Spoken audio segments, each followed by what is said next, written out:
Republicans seem to be struggling to find the right attack line against President Biden. Is he a senile puppet or a radical dictator? Nothing they've come up with quite seems to fit. One Republican senator even admitting the party, quote, needs to get better at it. Here's John Avlon with a reality check. Never has negative partisanship seemed so desperate and flailing. Because the attacks on President Biden feel like spaghetti being thrown at a wall. Nothing seems to stick. Great frustration of Republicans.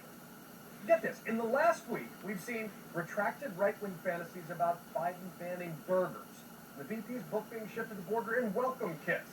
Then there's Dandelion Gate, in which a Newsmax anchor tried to make Biden giving a flower to the First Lady seem bizarre.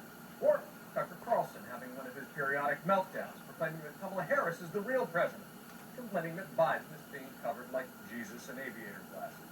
Now, all of this is on the back of campaign attacks on Biden as radical, socialist, incompetent, senile, and the rest of it. So, why isn't any of this stuff sticking?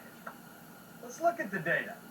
First, the idea that Biden's somehow incompetent runs into a buzzsaw when it comes to his record confronting the COVID crisis. This is the area where Biden earns the highest marks in a new CNN poll with 66% approval, including 30% of Republicans. On this front, at least, he seems to be making government work. Second, look at the economy.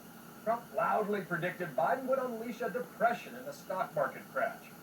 Meanwhile, back in reality, the economy is booming on Main Street and Wall Street, growing at 6.4% in the first quarter of the year, with the hottest stock market during any first 100 days since JFK. And all this translates to optimism. A stunning 64% of Americans now say they're optimistic about the direction of the country. That's according to their new ABC Ipsos poll. That's the highest rate since 2006. So this is also a case where the personal is political, because even in our polarized times, 57% of Americans believe Biden cares about people like me, compared with just 42% who said that about Trump in his 100-day mark. 54% of Americans say Biden is honest and trustworthy. Only 37% say the same thing about Trump. And all that makes it difficult to demonize Biden.